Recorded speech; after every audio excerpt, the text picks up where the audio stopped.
Welcome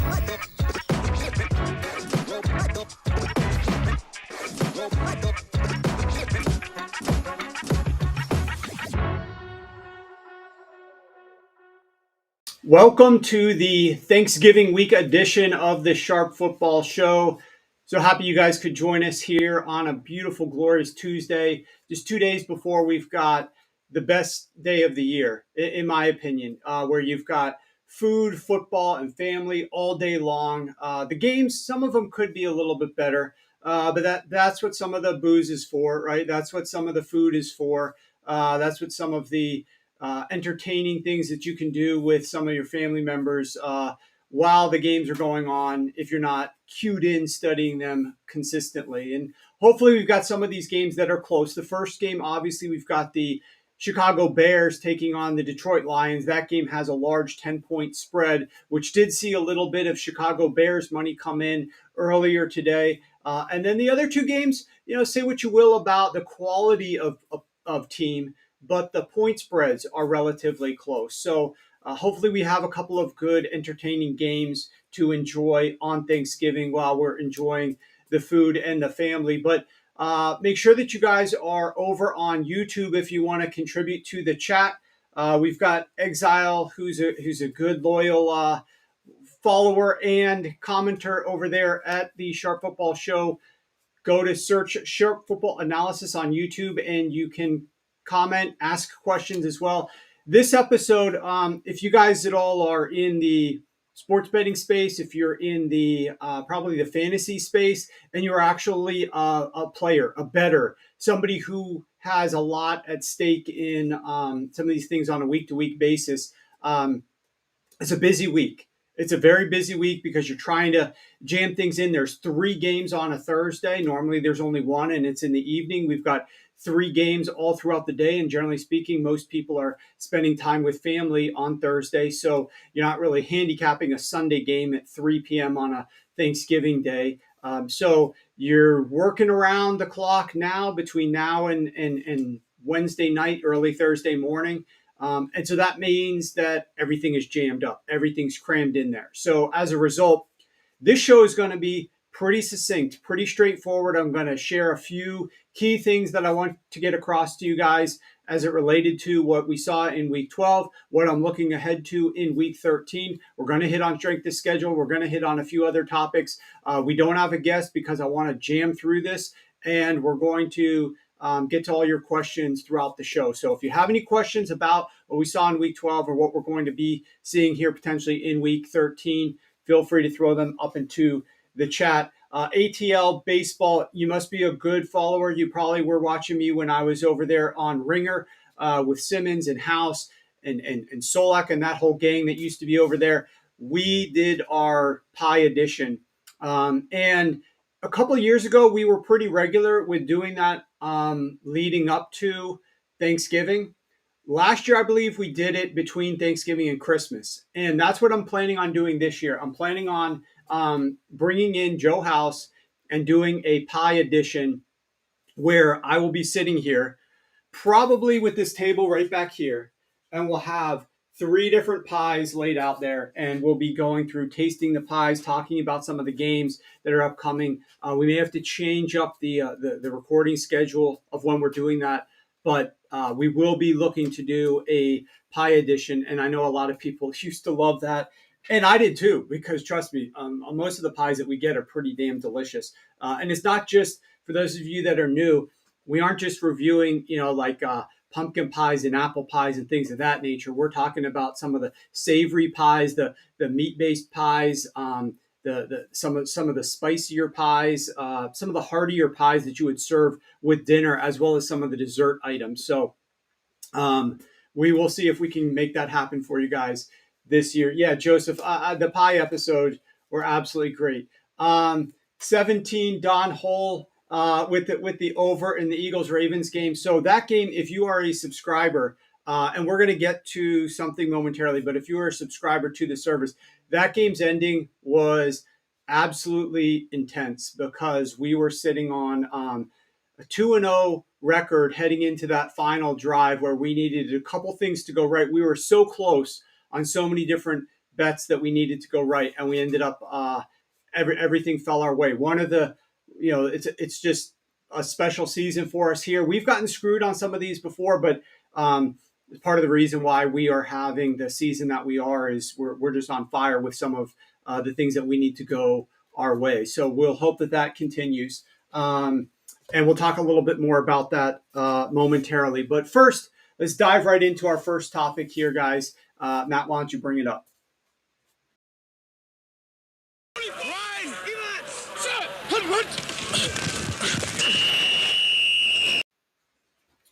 All right, so I keep refreshing True Media to try to find the charting data for last night's game, because what I want to talk to you guys about is Lamar Jackson. And on this show last week, I was talking about the fact that I thought we were going to see a better performance out of Lamar Jackson and the Baltimore Ravens offense here against the LA Chargers, even though the Chargers defense is, from a statistical perspective, looks really strong.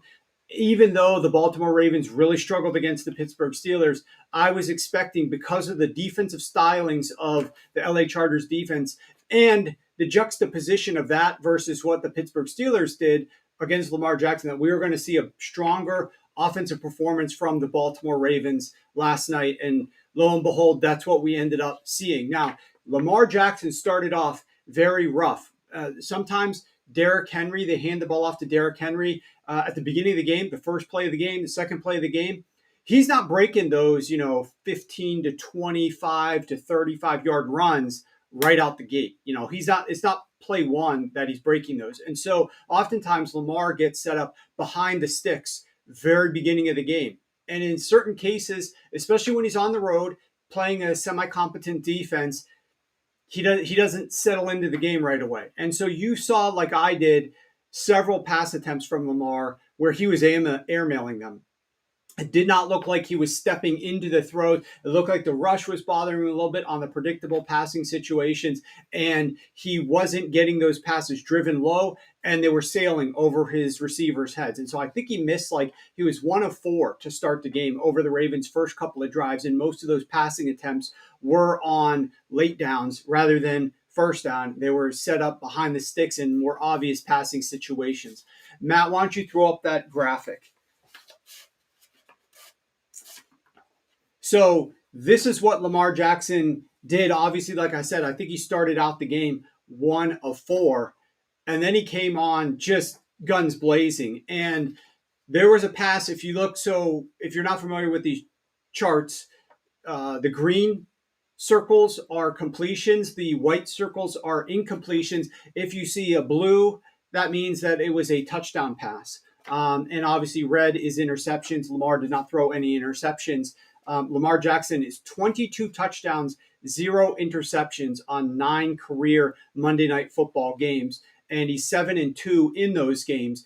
And in this game, one of those white dots that's in the far back left there near the plus 40 yards down the field, that went right through Rashard Bateman's hands, I believe. That was a touchdown. Now, underneath, he could have thrown it to Zay Flowers, who was probably 23 yards down the field, streaking wide open, but Lamar went for the home run shot, dropped the ball in perfectly right into the basket for Zay Flowers. There was a defender on him, but it went right through his hands.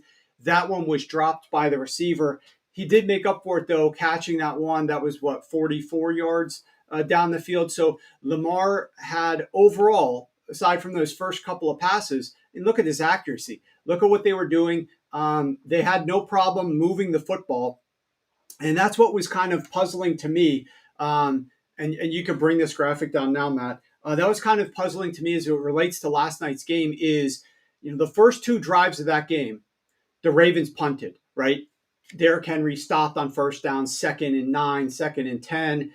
Lamar Jackson behind the sticks, not accurate, throws an incompletion, punt. After that, the Ravens had 5 drives, and they went touchdown, touchdown, field goal, touchdown, touchdown. They were moving the football. They could not be stopped by the LA Chargers defense. And I did not understand, down 14 points for the Chargers, why they decide on a third and like 14 or 17, something like that, to throw a deep bomb down towards the end zone, which was like a 35 to 40 yard shot, as opposed to try to pick up enough yardage to, because the defense is not going to be playing. The defense is going to be playing to the sticks. There's underneath stuff that you could get on a third and 16, a third and 17, that you could set up a fourth and manageable. Instead, there's 6 minutes left in the game. They're down by 14 points. They throw a deep bomb and then they punt it. To me, the game is over right there. Now, I know some people in the comments when I posted the tweet about, and that's not a tweet, when I X'd the post on Zafe on there's a guy from uh, the Chargers, the receiver, Quentin Johnston. Quentin Johnston, that pass that was right over the middle when he was running the crossing route and just went right through his fingers. That probably could have been like a 65-yard touchdown. People are saying that that was when the game was over. And I can't fault you for that. I mean, that was a huge drop that could have made a massive difference in this one. Once again, we saw some weird officiating calls, some of the things that I didn't necessarily agree with, some of these on-field reviews that were bizarre. They were picking up some flags that I thought could have stayed down on the field. I didn't really quite understand the officiating in this game. Exile, that phantom leg kick, you're right, on that first drive was massive. The Ravens were going to, that was a first down. I think they had moved the ball down to the 35 or 36 yard line of the Chargers. So they were going to probably be getting points off of that drive.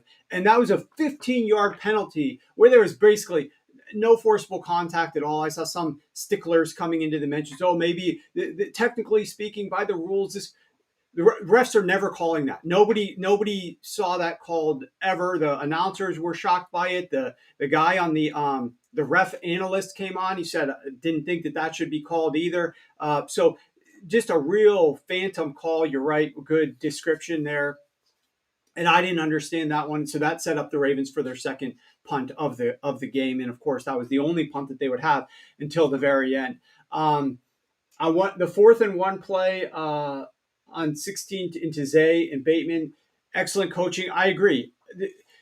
At the end of that first half, my belief was that the main thing John Harbaugh did not want to have happen is he did not want to allow the Chargers to get even additional points at the end of that first half without the Ravens doing anything. And so the goal of going forward on that 4th down was just simply to, A, he thought that they could get it. He said in the interview as much, like, I thought we could get that 6 inches here. But B, it was basically to prevent the Chargers from scoring. If you punt the ball there, Chargers are in great field position, and they probably only need a few yards, and then they're in field goal range. So by the fact that you get that, all of a sudden now they're not going to score a field goal right then and there. But you have the ability now, they march the ball all the way down the field and end up scoring a touchdown. Now, I know the Chargers come back and get a field goal, but the Ravens are still leading, and that's just massive because they got the ball coming out of half and scored again. I'm not so sure, Randy, about Kyle Hamilton in the back end fixing the Ravens' issues against big plays. That's going to be a big question because the Baltimore Ravens take on the Philadelphia Eagles in a Sunday afternoon game, 4:25 Eastern time. And that's a big factor here. I'm not sure the status of Devonta Smith yet, but we are going to see A.J. Brown going up against this secondary with some of those deep shots because the Baltimore Ravens, much better stopping the run. And the Philadelphia Eagles, that's their bread and butter. If the Philadelphia Eagles and Saquon Barkley get limited at all, now Gus Edwards and more importantly J.K. Dobbins were having a solid day of running, exceeding my expectations for what they would do against this Baltimore Ravens defense early on in that game. And so if Baltimore's run defense can be had a little bit by Saquon, and then they can hit some shots over to A.J. Brown, this could be a good offensive performance for the Philadelphia Eagles. But if that Ravens defense steps up a little bit more and tries to play the run a little bit more, keep in mind the LA Chargers were a pass-first team. They switched their MO once Justin Herbert got healthier, and they've been throwing the football a lot more on early downs. The Philadelphia Eagles are a little bit more based upon Saquon Barkley. So If you can meet their match and you can play the run a little bit more, like the Ravens can do, they were trying to play the pass a little bit more. We'll see if they get Roquan Smith back for this game. I'm not sure his status, but that loss obviously was meaningful. If they could get Roquan Smith back, play the run a little bit stronger and forcefully as their primary objective, then it's going to put Jalen Hurts into a bind, and we're going to need to see those A.J. Brown shots connect. And that's where that Kyle Hamilton matchup is going to be fascinating. So good question, Randy, on that. But getting back to Lamar Jackson and the Pittsburgh Steelers, Matt, if you could throw up this next graphic, I want to show you, this is the Baltimore Ravens' last 25 regular season games. Okay, this is 25 regular season games, obviously going all the way back to week 5 of the 2023 season. Lamar's only missed one of these games. So, everybody used to say, well, Lamar's injury prone, Lamar's never around. That he's been healthy for all of these games. In fact, since the start of the 2023 season, he hasn't missed a single game due to injury. The only game that he didn't play was by design. And one thing I want you to pay attention to is look at those yellow highlights in the rows that I've highlighted. And over on the far right column, we are looking at the points scored by the Baltimore Ravens over their last 25 games. And there's only 3 games where they have scored less than 20 points. Only 3 games where they scored less than 20 points, which is pretty remarkable. This offense has been massively efficient. But those 3 games, Matt, why don't you pull up the next graphic? All 3 were the 3 games against the Pittsburgh Steelers. The Pittsburgh Steelers have the Ravens' kryptonite. I mean, they just know the right style of defense to play against Lamar Jackson. Now, Lamar didn't play that Week 18 game, but holding the Ravens to less than 20 points only 3 times over the last 25 games, and the only team that's been able to do that has been the Pittsburgh Steelers and that defense of the Steelers. Of course, the Steelers went 3-0. You tend to do that when you're holding your opponent to less than 20 points. And so we'll see what happens in the rematch later this season between the Pittsburgh Steelers and the Baltimore Ravens, and if the Ravens have any answers at that point in time. But I'm really fascinated to see how that game is going to bear out. Okay, let me see what we're looking at here before we get into the next topic. Okay, I'm going to hit this off right now, and then we're going to get into the next topic here. Actually, let's hit one more thing, and then I'll get into this. Matt, let's go to the next topic.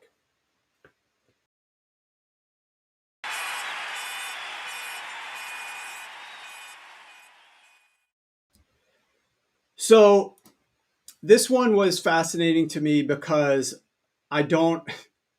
this clip is just absolutely hilarious to me. Matt, why don't you go ahead and roll the clip of John Mara talking about Saquon Barkley. And let's play this 2 times. And I want to see if you guys are picking up on what I'm hearing. So roll it, Matt, and then roll it a second time.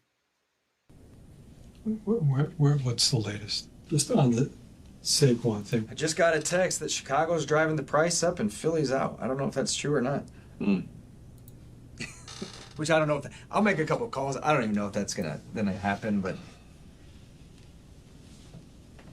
I have a tough time sleeping if Saquon goes to Philadelphia. I'll tell you that.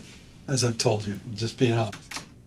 I've been around enough players, so but he's the most popular player we have by far. yeah.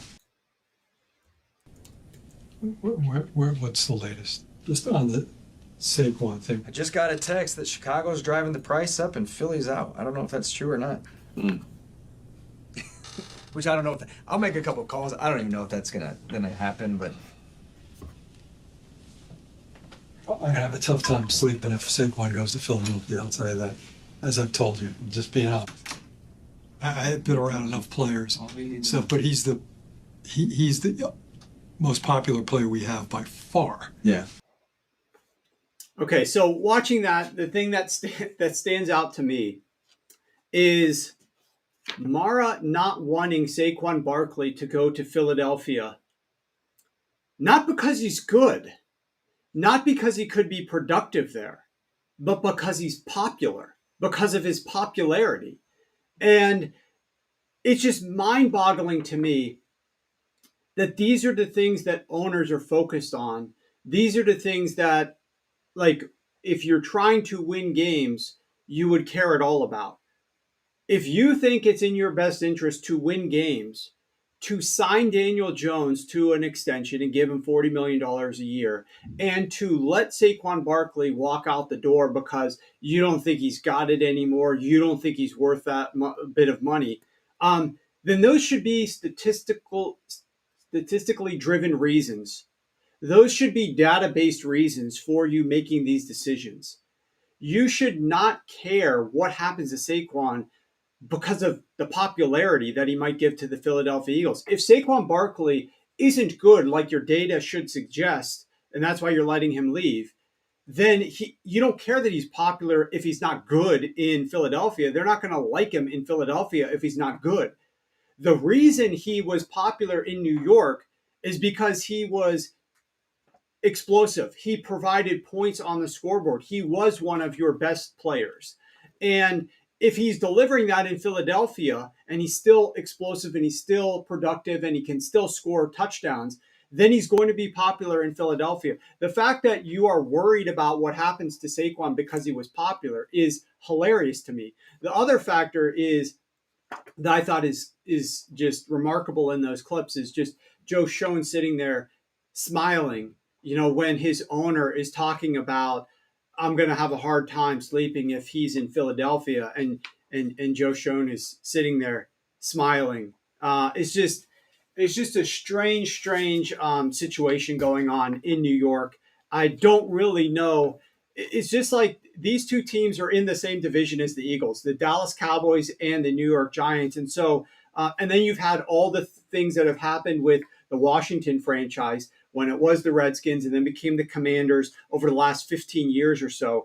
And it really shouldn't be that big of a shock that a team that just isn't a total catastrophe is having a lot of success year in and year out the last several years, like the Philadelphia Eagles are, right? They win that Super Bowl in 2017. They've been competitive. They've made other trips to the Super Bowl since then. They've won a lot of games. All you have to do, like, we know that Howie Roseman, you could say some of his moves aren't great, but generally speaking, he's good at what he does. And all you have to do is just not be incompetent in the NFC East to have success there. All you have to do is not just completely trip or be wearing a bag over your head or not look at data, and you're going to be reasonably in good shape. When you've got guys like Mara and Jerry Jones running the shows of some of these franchises and playing roles into them and leaning into certain things and having your opinions on certain things, and that's playing into some of the moves that are being made. Just absolutely hilarious and ridiculous to me. How many of the guys in that video will still be employed at the end of the season? That's a good question. Obviously, Mara is definitely going to be employed. Obviously, Mara. Okay. I want to bring up, though, a rushing yards over expectation. If we look at the top four teams, we'll bring in the graphic in 1 second, Matt. But first, the top four teams. Okay, well, you got it there. This is not. All right, there we go. Rushing yards over expectation. We've got the Eagles, the Ravens, the Cardinals, and the Packers. These four teams lead the NFL in rushing yards over expectation. So if you look at player tracking data from the next gen stats with the chips on all the pads, they have an understanding of, based upon closest defenders, based upon run spacing, blocking, etc., how many yards should be gained on a certain run play. And then they can calculate rushing yards over expectation, how many yards are gained in addition to that. And those are the four teams that are 1 through 4. All right. Now, bring up the graphic, Matt. It just so happens that when you look at pure EPA per running back run, that you are seeing all of those teams up there, except for the Green Bay Packers, which are pretty close. But these are the top teams in the NFL for EPA per running back run, ranked 1 through 8. And note over on the right. So this is not like, this is a per play metric. So it doesn't matter that you are good and so you have more run plays because you're winning games and so you're productive at the end. That does not matter. What matters here is just on a per play basis, how effective is your running. And when you look here, your top 8 teams, and it does say NFC, it should say NFC West instead of AFC West for the Cardinals. But your top 8 teams, pretty much all of them are in first place in their respective divisions. And one of the teams that's inside of the top 8, the Washington Commanders, they're in second place, and that's only because the Philadelphia Eagles are in first place, and that says AFC East. That should say NFC East. So divisions got screwed up here. Ignore that. But the point is, most of these teams are absolutely dominating their divisions. And of course, the Baltimore Ravens, that's, Justin Tucker doesn't miss 2 field goals against Pittsburgh Steelers. The Baltimore Ravens are in first place in the AFC North. So that's one game that could have gone either way. The only one that really stands out in terms of not good is the Carolina Panthers, right? Who's in 4th place. We saw that run game came to play against the Kansas City Chiefs and helped that team almost pull off an outright upset, provide one of their best games of the year. Of course, Bryce Young, his best game of the year, but Chuba Hubbard and what he was doing on the ground against a very good Kansas City Chiefs run defense with that Panthers offensive line being healthy was a big factor in this. So this just gets back to the reasons why running the football has been more important this year and in recent years. It does not necessarily say you have to overpay running backs. Although we've seen the top 2 teams on this list, Baltimore signed Derrick Henry, Philadelphia signed Saquon Barkley, and that certainly has helped put them in the number 1 and number 2 catbird seats here for EPA per running back run.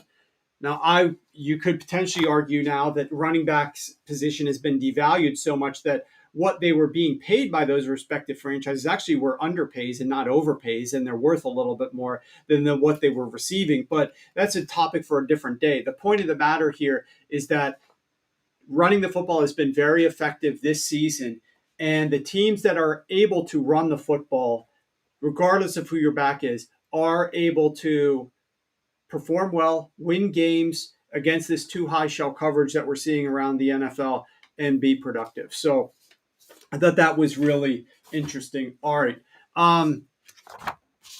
What I want to do before we get to our next topic is we are, of course, heading into Thanksgiving. This is the best week of the year, in my opinion, my favorite week for watching football, enjoying football. And if you feel the same, hopefully you're going to get involved in this next promotion that we've got going here, because this is the best promotion that we do all season. We have had some solid promotions earlier in the year, but now we've established our track record. Now you've been able to see kind of what we're capable of delivering, hopefully. Last night we went 5-0, got a little bit hairy at the end, still pulled it out 5-0 on football. So we're going to get started with the Black Friday deal right now.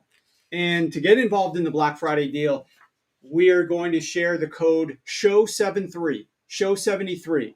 Why are we going 73% off? And that's not just on the rest of the season package, which is what you should be using it for, because it'll drop the price down to, $38 per week. But what we are doing, the reason we're going SHOW73 is because the computer totals this year have gone 22-8, and that is 73%. And so computer totals, that's my bread and butter. That is when I write my book in the off season and I tell people this is what my specialty is, what my expertise is, why you're potentially watching the show is because of my prowess on computer totals and my computer model. We're still crushing. Now, most of our wins have come in the prop market, and that's what a lot of our money is, what we've generated. $100 better is up to $10,786 in profit this year, because of the volume on the prop side is what's leading that charge. But the computer totals are absolutely crushing, and it's one of the best years that we've ever had through 12 weeks of the season. From a total revenue standpoint, total profit standpoint, it is the best year that we've ever had through 12 weeks. So even if you haven't been on board, if you haven't gotten involved in what we've been doing in the past, what I want to tell you is this: the longest prop segment that we do every single Friday, where I end the show by giving you my favorite longest prop bets. I've got my guy Jack, who tallies the record and keeps track of this. We are, Jack, where'd you go here? On the season, we're 15-8.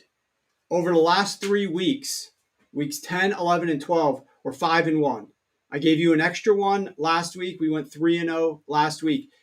You've had to have been making a little bit of money on some of these prop bets. The show, like I said, for my stuff that I've given you, 15-8 this year, that's 65%, or 5-1 over the last 3 weeks.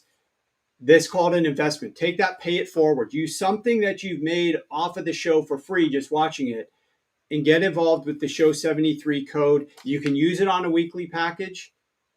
You can also use it on a rest of season package, which is what I would strongly recommend that you do. So Show 73, my most profitable year of the season. Hopefully you can get involved in that promotion. All right, Matt, let's go to the next topic.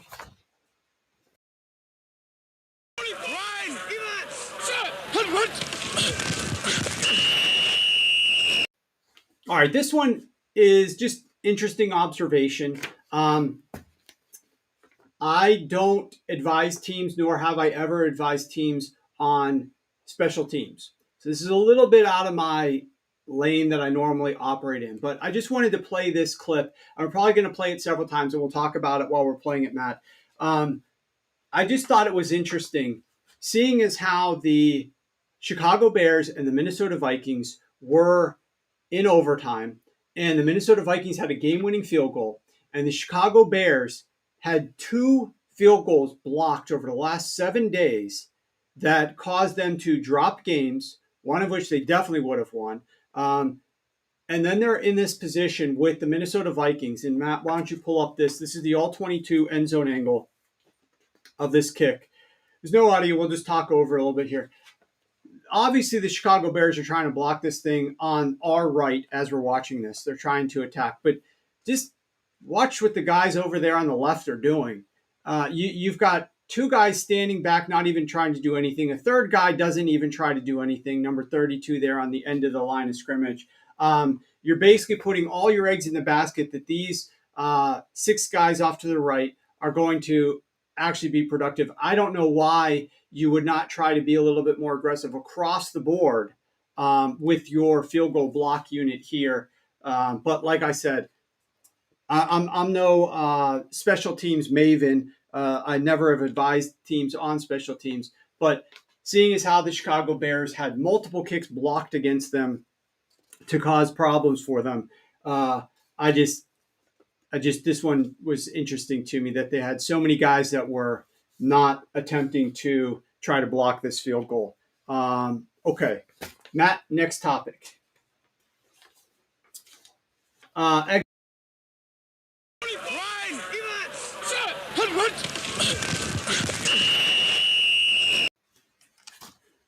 All right, this one is pretty interesting to me because it relates to a team giving up on a quarterback and deciding instead that they are going to put their eggs in the basket of somebody who wasn't part of their system, wasn't part of their team, and the results that occur from that. And that is Baker Mayfield.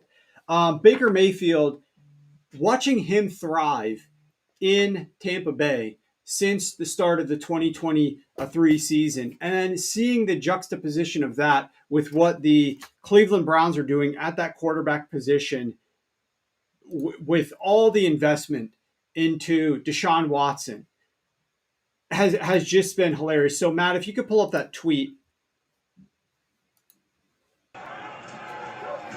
No, well, we can run this. This is just like Baker Mayfield getting down the field, being absolutely outstanding with the effort. Do you have, Matt, while I'm talking, are you able to just navigate to the website? Bring me back to full screen. Are you able to navigate to the website on X where it had the actual tweet? I wanted to look at the actual tweet rather than the video itself. I wasn't clear on that. That's on me. But I wanted to see what the text of the guy who quote tweeted my tweet there and what he was saying, because I was going to talk about that a little bit. But it was absolutely you can't get a more stark contrast between what Baker Mayfield is doing in Tampa and the way that the Cleveland Browns kind of pivoted off of Baker and decided to go with an unproven commodity.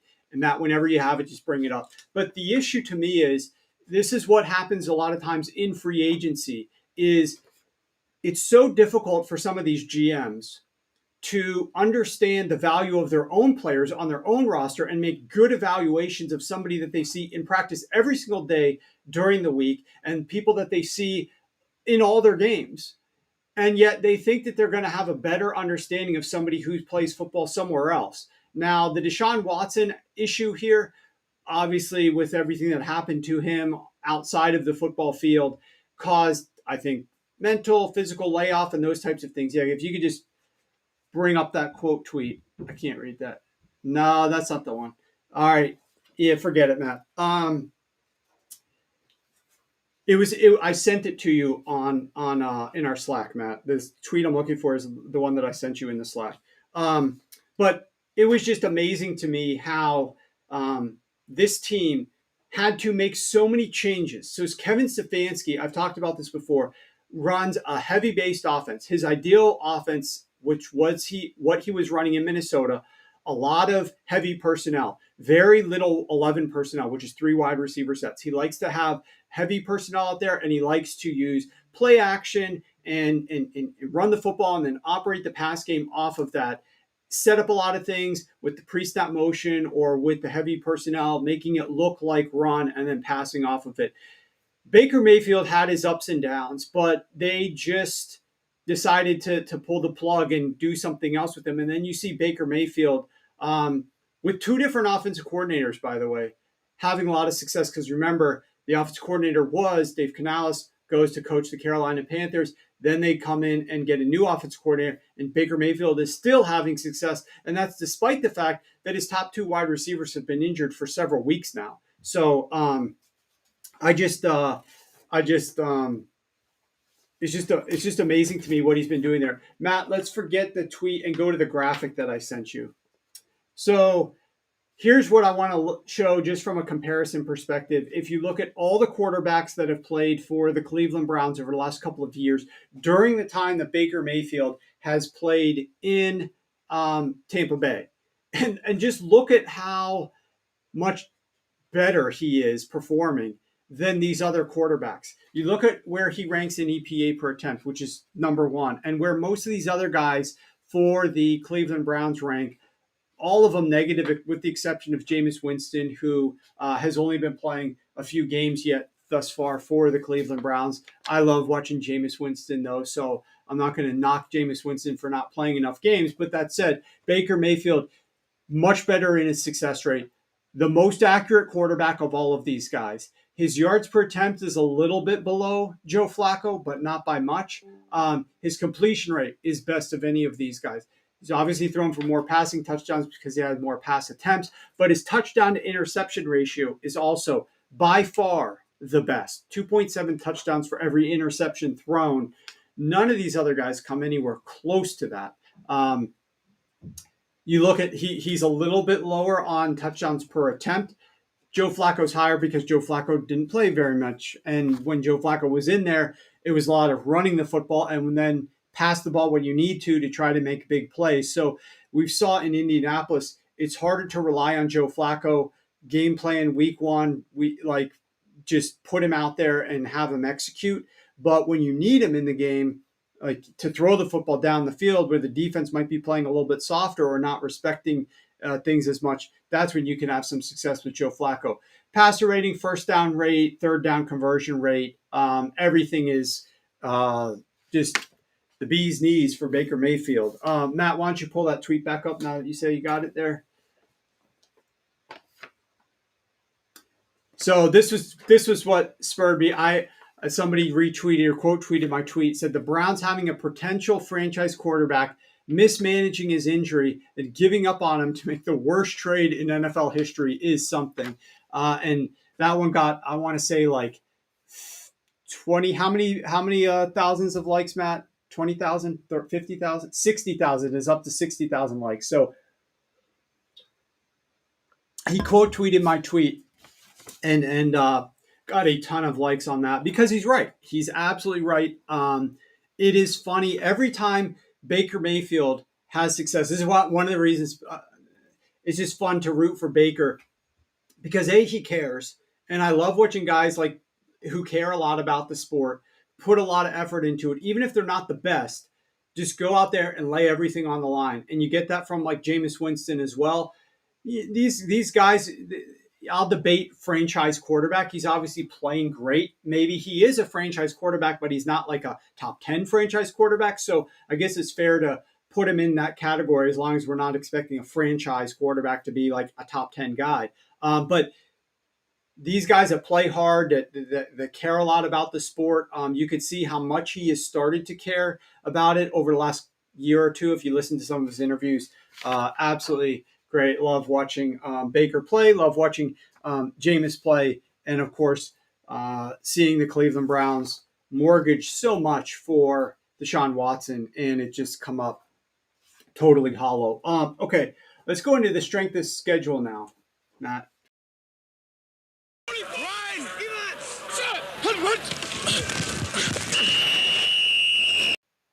So let's turn the page and focus on week 13. And to do that, let's bring up the first graphic, Matt.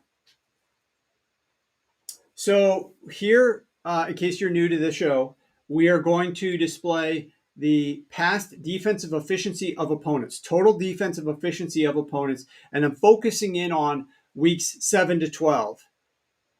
So the last 6 weeks on the top graphic, what defenses have you played? This is to help understand how good your offense might be, what position your offense might be in for week 13. So if you look at a team like the Tennessee Titans, they have played the most difficult defenses in the NFL.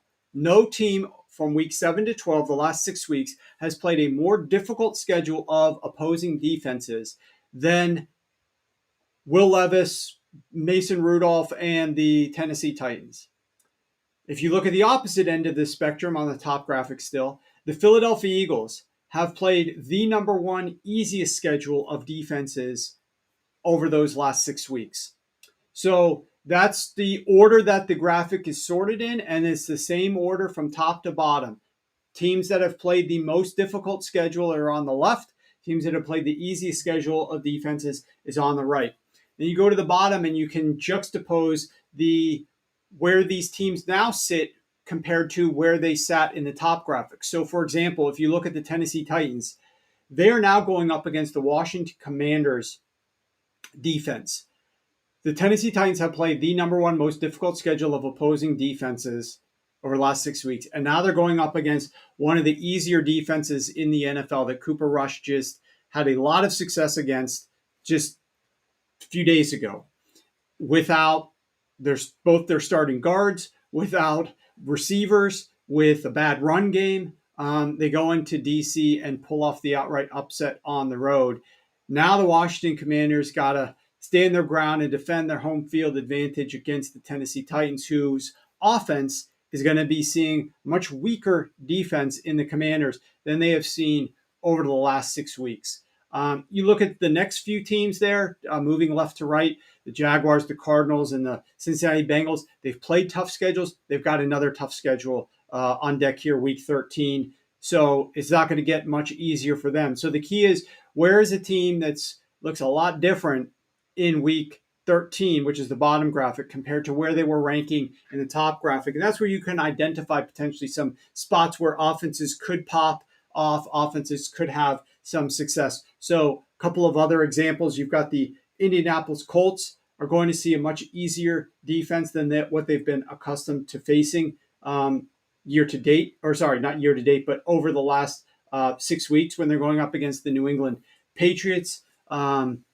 We saw what the Patriots gave up to the Miami Dolphins. Not that the Colts are going to be able to see that level of success, but the Indianapolis Colts offense should be in a better position here after going up against the Detroit Lions defense just last week, and a tough schedule overall, the fifth toughest over the last 6 weeks. A couple other teams real quick. You got all the NFC South teams looking to pop off here. You got the Saints, you got the Panthers, and you got the Tampa Bay Buccaneers. All three of those teams. Now, the Tampa Bay Buccaneers play the Carolina Panthers, so those two teams and their defenses much weaker.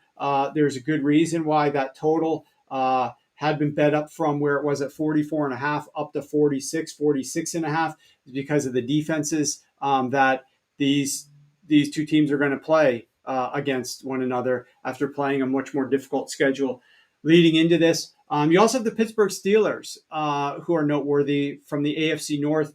This week, they're going up against the Cincinnati Bengals. It's not like they played a brutal schedule, about a league average schedule, but now they get to go against the Cincinnati Bengals. On the opposite end of the spectrum, you got an offense like the Denver Broncos. Denver Broncos have had a lot of success. As you know, if you're a subscriber, we've won multiple bets betting the Broncos in some capacity the last several weeks, sides totals as well as props. Now they're going up against the Cleveland Browns on Monday Night Football. And one of the things to note that I'll just mention is the Cleveland Browns bring a lot of pressure. They get a lot of pressure. And if you were watching that game intently, maybe some of you weren't, but if you were watching that game intently, the Raiders versus the Broncos on Sunday afternoon, Bo Nix was struggling early with some of that pressure. And one of the key factors for Bo Nix in week 11 against the Atlanta Falcons and in week 12 against the Las Vegas Raiders is that both of those defenses, the Raiders and the Falcons, do not get a whole lot of pressure. They're some of the lowest pressure rates in the NFL. Now, the Raiders had a little bit of success against Bo Nix at points in time and popped off, and then Bo Nix was struggling. Bo Nix this season has gotten a lot better from, I want to say, like week 6 or 7 onward when he does not have pressure. And so when he was going up against some teams that don't bring a lot of pressure, don't have a lot of success at getting pressure, Bo Nix was really looking great. Bo Nix has never really made that jump forward when he is facing pressure. Even over the last 5, 6, 7 games, his numbers against pressure are still pretty bad. And now he's going to finally be going up against a defense that gets a lot of pressure. So that game's going to be fascinating on Monday Night Football. I think that's one of the biggest factors in the game. I'm just giving it to you right now is that pressure that the Cleveland Browns are going to be able to bring. Does it get home? Do they impact Bo Nix at all? That's where this game, I think, is going to be decided. And the other side of the ball, too, for Jameis Winston, the pressure from the Denver Broncos, because they're a team that blitzes at one of the highest rates. It gets a lot of pressure as well. How will Jameis Winston fare against that pressure? Those two things are going to decide this game, the pressure that both defenses bring against the opposing quarterbacks. Okay, just a couple other teams that are a little bit noteworthy. The Atlanta Falcons and the Chicago Bears. Both of those offenses are going to be going up against defenses that are much more difficult than what they have played over the last month and a half. If you look at the Chicago Bears, naturally, this is the first game, the very next game that we're going to see Thursday on Thanksgiving at 12:30 Eastern. The Chicago Bears going up against the Detroit Lions defense. Really interested to see if the stuff that Thomas Brown has tweaked, is that going to have success? Several weeks now that there's tape on what he's been trying to do with Caleb Williams. It's a short week to prepare, but do the Detroit Lions, are they able to slow down that offense a little bit of the Chicago Bears? Not that that offense was lighting the world on fire early in the game. It caught on fire a little bit later on in the game, and Caleb Williams made some really outstanding throws in that one. And then you got the Atlanta Falcons on this list as well. Let's flip over to the other side, Matt. Okay, so the next one we're looking at the other side of the football, past offensive efficiency of opponents. So once again, you've got the prior 6 weeks, and then you've got week 13 at the bottom. So a team like the Seattle Seahawks has played the number one most difficult schedule of offenses by a distance, right? You see how far they are above the number 2 team, weeks 7 through 12. So the last month and a half, the last 6 games that they've played, the most difficult schedule of opposing offenses. Now the Seattle Seahawks are going to be going up against the offense that is below the NFL average in terms of the New York Jets. Seattle is off of a bye. Seattle has had some time to work on their defense. They've had some time to get a little bit healthier on the defensive side of the ball. how much is Seattle going to be able to do defensively here to slow down and limit Aaron Rodgers and the New York Jets offense? We've seen Aaron Rodgers and the New York Jets offense struggle, and we've seen them struggle against defenses that aren't quite as good as the Seattle Seahawks. Now, the Seattle Seahawks defense started off the year a little bit stronger, then got injured, then looked a lot weaker. Can they get back on track now, and will they look better in this role? We also see a team like the Tampa Bay Buccaneers, second most difficult schedule the prior 6 weeks of opposing offenses. Now they're going up against Carolina Panthers, naturally one of the weakest offenses in the NFL. Although we did see the Carolina Panthers get a little bit healthier along that offensive line, get a little bit healthier at the receiver position, and look a lot better and surprise a lot of people. Like, I thought there was a chance that the Carolina Panthers, with the way that the Kansas City Chiefs don't really get a lot of distance in their games, could stick around. But man, the way that they came back in that game and performed against Steve Spagnuolo's defense, I certainly was not expecting the Carolina Panthers to put up that many points and to perform as well as they did against the Kansas City Chiefs. And now you're looking at the Tampa Bay Buccaneers. It theoretically, on paper, is a big edge for the Bucs taking on an offense that's this weak. But is this offense as weak as what they have been the prior 5 weeks of the year versus what we saw from them last week? So that's going to be interesting to see as well. My bad. Seattle's not off a bye. Seattle was off of a bye the week before that, is what I was referred to. 2 weeks ago, Seattle was off a bye and played the Arizona Cardinals. Got a little bit healthier and got some guys back off of that bye. Shut down that defense off the bye, played a lot better, shut down the Arizona Cardinals. And now they're looking to do the same against the New York Jets. Another team, the Dallas Cowboys, going up against a weaker New York Giants offense. Could that defense look a bit better? Micah Parsons is back and encouraging his guys to play really strong. So we'll see what happens there. On the opposite end of the spectrum, it's kind of like what we saw in the last graphic. There's more teams on the bottom left-hand quadrant than there are in the top right quadrant, which means we got several teams that are seeing things a lot easier on the offensive side of the ball or the defensive side of the ball. Not as many teams with shock to their systems for the negative. The closest that we've got is the New Orleans Saints. New Orleans Saints defense has played the fifth easiest schedule of opposing offenses over the last 6 weeks. Now the New Orleans Saints defense is going to have to go up against a more difficult offense. Who are they playing this week? Why am I not seeing them on the odds screen? Oh, the Rams. They're going up against the Rams in an afternoon game for the Saints. So it's a home game for the Saints, but it's a late kick. I was looking at the earlier kicks.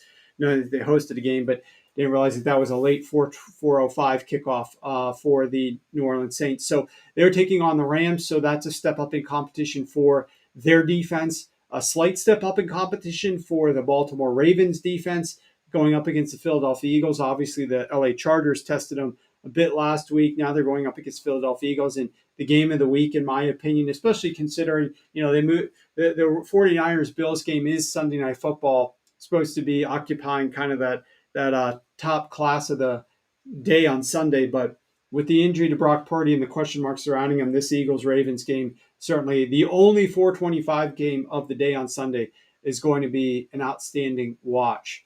You got the Minnesota Vikings and the Tennessee Titans. Tennessee Titans, we talked about them previously, going up against a much easier offense. Well, their defense is going up against a much more difficult offense than what the Tennessee Titans defense has been facing. That said, this Washington Commanders offense,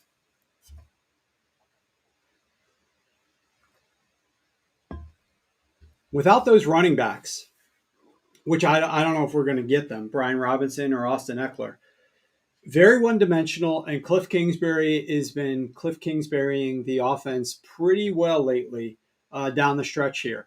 So this Washington Commanders offense, they're going to need to rely a little bit more on Jaden Daniels' wheels. They're not having the consistent success, right? They're occasional splash plays, but they're not having the consistency getting the ball to their wide receivers. They were thriving on that ground game. That prior graphic I showed you, they were top 8. I believe they were number 7 if memory serves, with their efficiency running the football with their running backs, EPA per rush. If they don't have the running backs and they can't lean on that run game, man, they're going to be in for some difficulty here against the Tennessee Titans potentially. So that one's going to be pretty interesting, in my opinion. And then you got the Minnesota Vikings, of course, whose defense has looked okay. They gave up some points there against the Chicago Bears late, but the new Minnesota Vikings are now going to be stepping up in class, taking on that Arizona Cardinals offense, which sure as heck didn't look great last week. But now they're going up against a defense that plays a lot more zone than man, which Kyler Murray this year has massive splits against zone coverage. He's much better playing against zone than he is against man. He's actually done pretty well against the blitz this season at making some plays happen when he has been blitzed. So I'm interested to see how he does there. Absolutely. Jesus, Alex, hit the like button. Yes, please. Everybody hit the like button. If you're following me over on YouTube, make sure that you subscribe, give us a thumbs up, and that helps everything as we're growing this show. I know a lot of people are going to be toning it down. You can come back to me, Matt. A lot of people are going to be from the content space. It's probably going to be more difficult to get solid late week content just because it's a holiday week. You guys are going to be getting ready to hit the road, some of you, or welcoming in family. It's going to be a little bit more difficult. We are not going to be changing up anything with our Friday show. So if you are depending upon some college picks, some NFL picks, Pam's been on fire. Ryan is, I don't know exactly his percentage. I'll share it with you on Friday. I've been, 15 and 8, 65% on the picks that I've been giving you, 5 and 1 on this very show on Friday afternoon.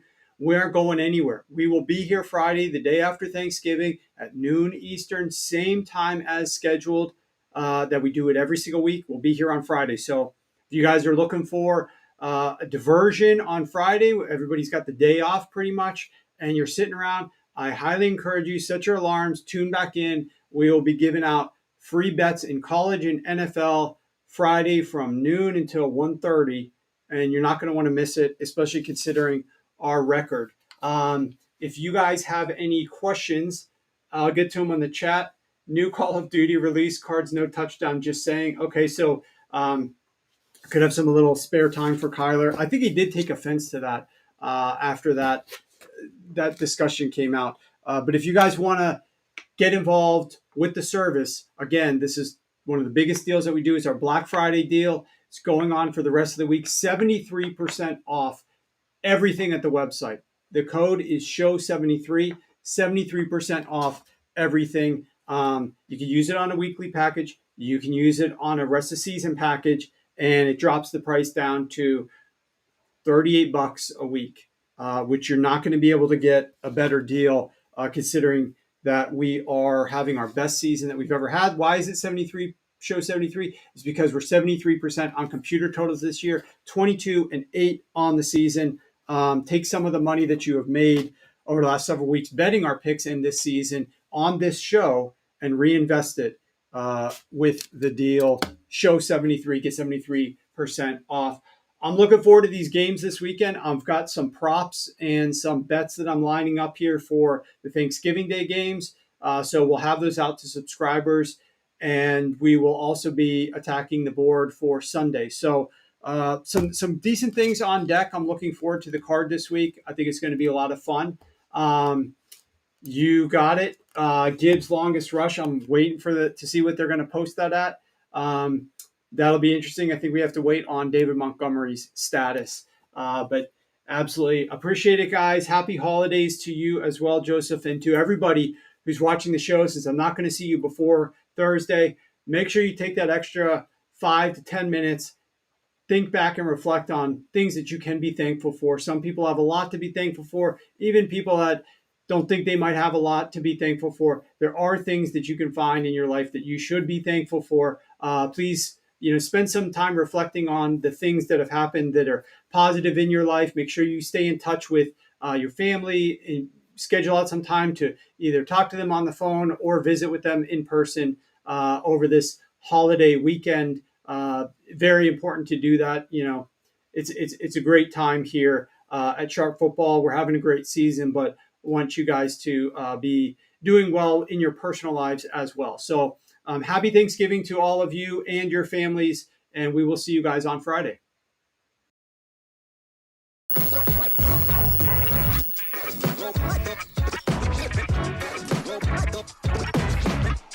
Well,